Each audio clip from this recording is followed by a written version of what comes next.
I have long been obsessed with the idea of rock being dead. I've done a few videos on it already, and I've always been in love with the genre of rock and roll, and I've always kind of thought that the idea of it being dead is kind of lame and really only brought up with members of an older generation. Not all of them, but members of an older generation that maybe just aren't tapped into or simply just don't connect with the rock bands of today.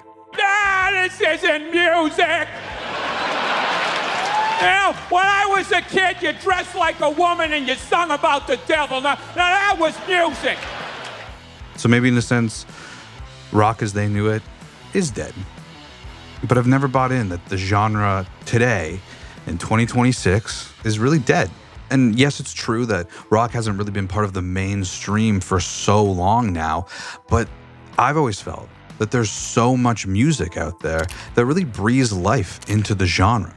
And I've never really bought into the idea that there could be one band, one guy, one girl, one person that would be the savior of rock and roll alone. But over the past year, there has been one name that has kept coming up over and over again. Yungblud.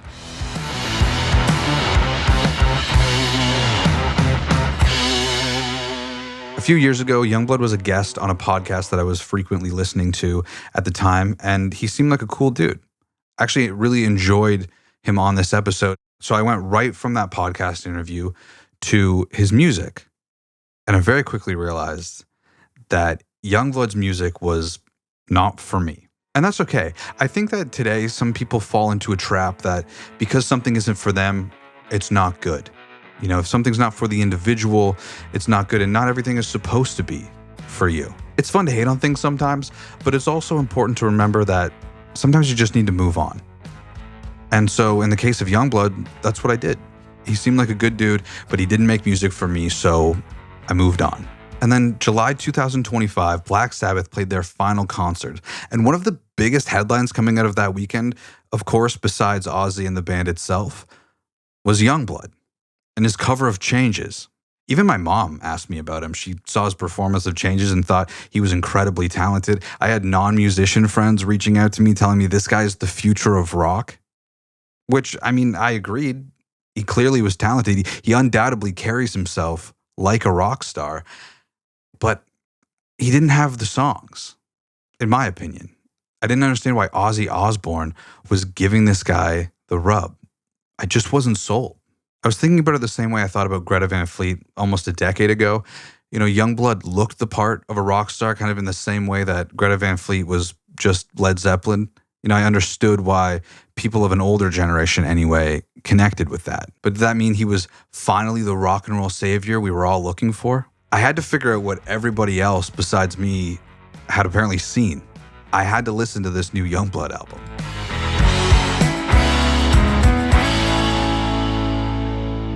I was going to give a fair listen to Idols. In fact, I wanted to like it. I wasn't going in there prepared to hate it. I wanted to like it. I wanted to be on the bandwagon like everybody else. And again, anytime I've heard Yungblud talk, I believe him. He seems like he cares about his fans. He seems like he cares about his music. He seems like he's doing it for the right reasons. I wanted to like this guy's music.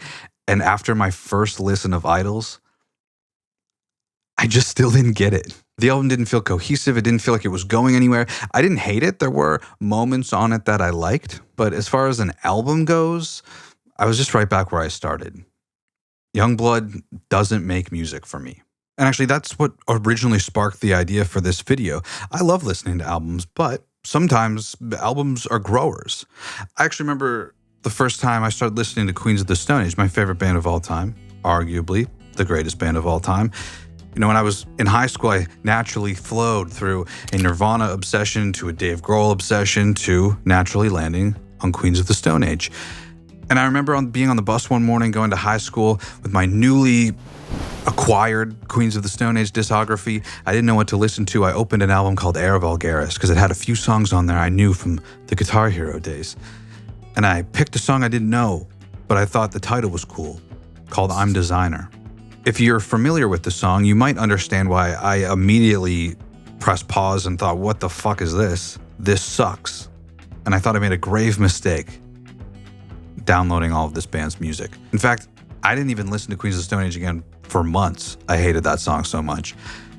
Thankfully, YouTube eventually recommended Lost Art of Keeping a Secret, and order was restored. And actually, now I love that song. I'm Designer is actually one of my favorite Queens of the Stone Age songs. My point being, sometimes things need to grow on you. So, I listened to Idols again.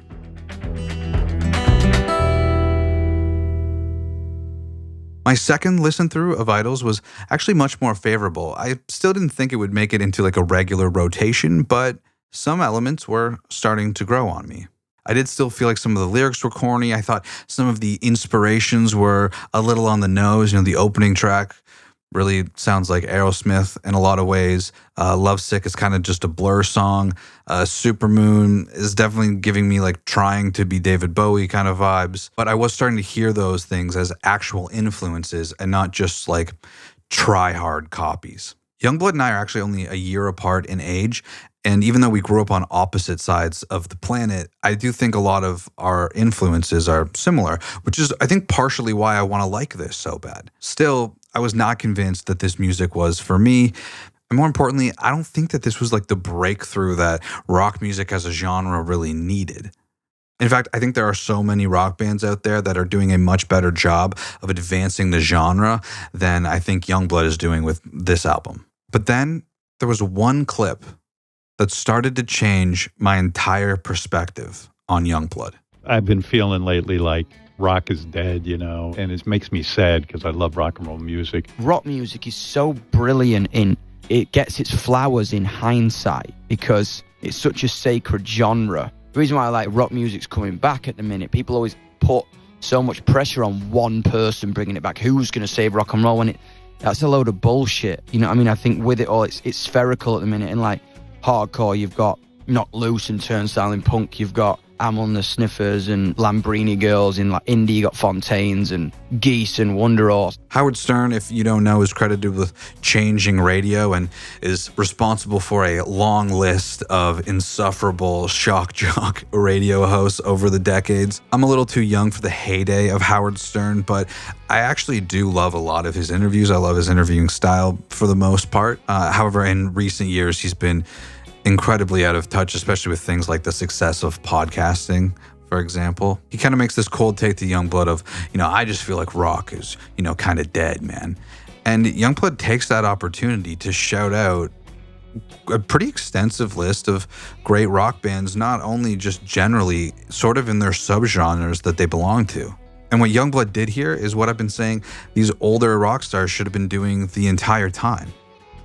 Because I don't know if people understand the importance of somebody with the influence of Yungblud. Saying things like Turnstile or the Lambrini Girls or Geese are great bands. I don't know if people realize how important doing something like that is for the health of any genre, really. When I was in high school, I was watching this interview of Dave Grohl at the festival, and he kind of offhandedly in the interview says that the drummer for the Arctic Monkeys is great.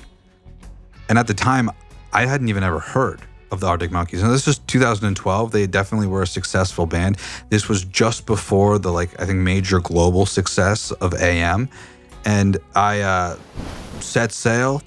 I acquired all of their discography, and I fell in love with this band. Still to this day, I love the Arctic Monkeys. And that was just because a guy that I looked up to offhandedly said that their drummer was great. I've said this a few times in this video, Yungblud's not making music for me. He's making music primarily for a younger demographic, and he has influence over that younger demographic. And I promise you that there were younger kids that heard that interview or saw that clip and went and listened to some of those bands that Yungblud mentioned and probably fell in love with them. Maybe bought tickets, maybe bought merch, maybe bought an album, who knows? But they interacted with that music because Yungblud said it was cool. And that will bleed into the discovery of bands he didn't say. Maybe some bands that I love, like Cleopatra or Dead Poets Society or Broken Love. He is taking that opportunity to potentially expand the community.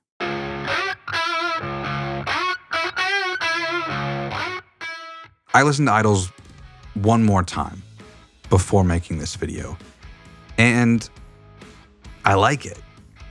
Again, I still don't know that it'll make it into like my regular rotation, but I get it. There's a lot of melodies on there that I like. There's some songs that I like and I think are really cool on there. And so it turns out for me, Idols was a grower. And to answer my original question, is Yungblud the savior of rock? I still think that idea is kind of lame, but rock music only dies if we stop talking about it, if we stop believing in it, if we stop consuming it and every new thing that it has to offer. And if Yungblud is going to be out there as the conduit from the old generation to the new generation, then I think, yeah, fuck it. Maybe Yungblud is the future of rock music.